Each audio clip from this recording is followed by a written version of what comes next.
Sebelum masuk ke dalam pembahasan utama, kita harus mengetahui dulu apa yang dimaksud dengan kedaulatan teritorial dan kedaulatan teritorial wilayah laut. Nah, yang pertama adalah kedaulatan. Kedaulatan itu merupakan kekuasaan tertinggi yang dimiliki oleh suatu negara untuk mengatur pemerintahan, masyarakat, dan juga wilayahnya.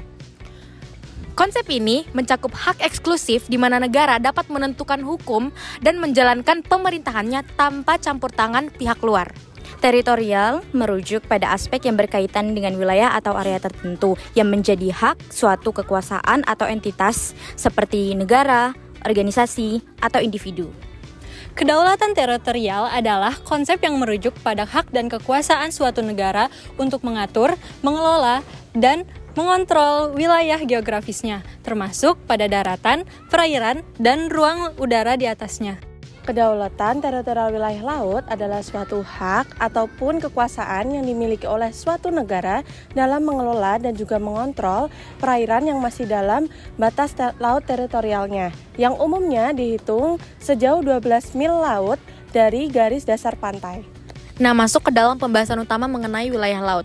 Wilayah laut adalah laut beserta tanah, yang dimana terdiri dari dasar laut dan tanah yang ada di bawahnya. Wilayah laut terbagi atas wilayah yang dikuasai oleh negara dan yang tidak dikuasai oleh negara. Laut yang dikuasai oleh negara letaknya dekat dengan pantai dan hanya negara itu yang boleh mengatur dan mengambil hasilnya. Sedangkan laut yang tidak dikuasai oleh negara letaknya jauh dari pantai atau laut lepas dan semua negara boleh mengambil hasilnya. Nah, dalam Konvensi PBB tentang Hukum Laut atau United Nations Conventions on the Law of the Sea 1982 melahirkan zonasi pengaturan mengenai hukum laut. Yang pertama ada perairan pedalaman. Perairan pedalaman adalah wilayah perairan di dalam garis pangkal atau garis penutup mulut sungai, teluk, atau pelabuhan sesuai UNCLOS 1982.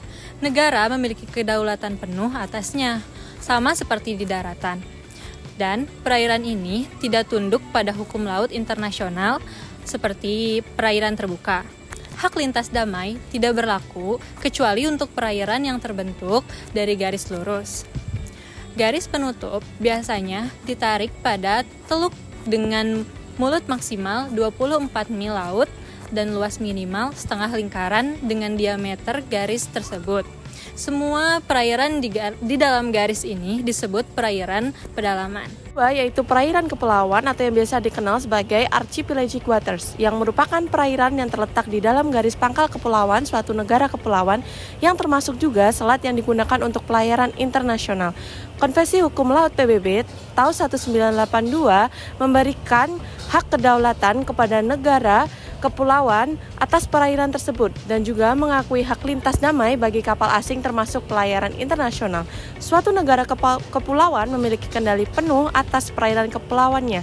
Negara kepulauan juga tidak diperbolehkan menghalangi atau mengganggu hak lintas damai kapal asing yang melalui selat-selat tersebut. Yang ketiga adalah zona tambahan. Zona tambahan adalah zona yang berbatasan dengan laut teritorial. Zona ini diukur sejauh 24 mil laut atau nautical miles dari garis pangkal di mana laut teritorial diukur.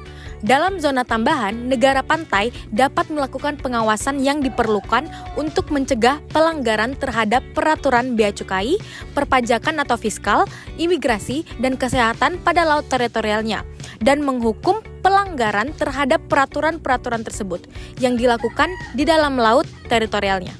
Yang keempat adalah laut kontinen. Laut kontinen adalah bagian dasar laut yang merupakan perpanjangan dari daratan suatu negara dan berada di bawah permukaan laut. Meskipun tertutup air, wilayah ini tetap menjadi hak negara pantai untuk mengelola dan memanfaatkan kekayaan alam yang ada di dalamnya, seperti minyak, gas, dan mineral. Berdasarkan hukum laut internasional, setiap negara berhak atas landas kontinen sejauh 200 mil laut garis pantai dan bisa diperluas sampai 350 mil laut jika dasar lautnya terbukti merupakan sambungan alami dari daratannya. Yang kelima ada zona ekonomi eksklusif atau ZEE, adalah wilayah laut yang terletak di luar dan berbatasan dengan laut teritorial suatu negara dengan batas terluar sejauh 200 mil laut sekitar 370 km dari garis pangkal pantai negara tersebut. Dalam ZEE, negara pesisir memiliki hak eksklusif untuk mengeksplorasi, mengeksploitasi, mengelola, dan melestarikan sumber daya alam, baik di perairan, dasar laut, maupun tanah di bawahnya, serta yurisdiksi tertentu terhadap Pertama, ada pembuat dan pemakaian pulau buatan, instansi, dan bangunan. Kedua, ada riset ilmiah kelautan. Ketiga, ada perlindungan dan pelestarian lingkungan laut. Konsep ZEE diatur dalam Konvensi Perserikatan Bangsa-Bangsa tentang Hukum Laut atau UNCLOS 1982 yang memberikan hak dan kewajiban kepada negara pesisir dalam mengelola sumber daya alam di zona ini. ZEE memperluas yurisdiksi ekonomi negara pesisir tanpa mengurangi kebebasan navigasi internasional. Yang keenam ada laut lepas. Di zona laut lepas, semua negara dapat melaksanakan kebebasan, yakni kebebasan berlayar, terbang, pemasangan pipa kabel, pembangunan instalasi pulau buatan, dan riset ilmiah kelautan. Di laut lepas berlaku prinsip universal jurisdiction, yaitu prinsip hukum yang mengizinkan dan mengharuskannya suatu negara untuk memproses tindakan kejahatan terlepas dari lokasi kejahatan terjadi, kebangsaan pelaku ataupun korban. Penerapan universal jurisdiction terdapat dalam pasal 100 UNCLOS 1982, yaitu all states shall cooperate to the fullest possible extent in the repression of piracy on the high seas or in any other place outside the jurisdiction of any state. Artinya, setiap negara memiliki kewajiban untuk bekerja sama dalam menumpas tindak kejahatan perompakan di laut lepas maupun di luar yurisdiksi suatu negara. Kemudian, tidak ada satupun negara dapat menundukkan kegiatan di laut bebas di bawah kedaulatan negara tersebut. Serta, tiap negara berhak melayarkan kapal di laut lepas dengan mengibarkan benderanya. Dasar laut samudra dalam, yang merupakan dasar laut yang berada di luar yurisdiksi nasional dan biasa disebut sebagai area. Menurut Konvensi Hukum Laut PBB tahun 1982, dasar laut samudra atau area meliputi dasar laut, dasar samudra, dan tanah di bawahnya yang terletak di luar batas yurisdiksi nasional.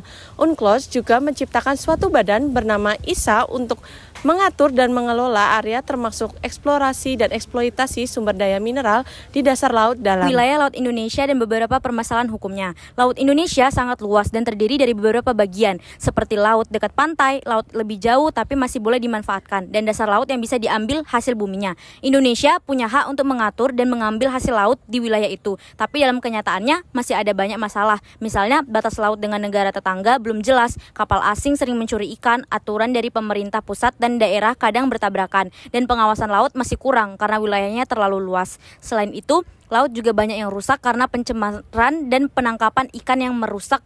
Maka dari itu, pengelolaan laut Indonesia perlu diperbaiki supaya kekayaan laut bisa dimanfaatkan dengan baik dan tetap terjaga. Baik, itulah tadi penjelasan mengenai kedaulatan teritorial wilayah laut. Saya Namira Elsabita dengan NIM 24410681. Saya Kadarsan Taufika dengan NIM 24410743. Saya Rahma Amalia dengan NIM 244736. Saya Dinda Olivia Rahab dengan NIM 24410740. Oke, assalamualaikum. Ini Konusri. 1, 2, 3. Assalamualaikum warahmatullahi wabarakatuh.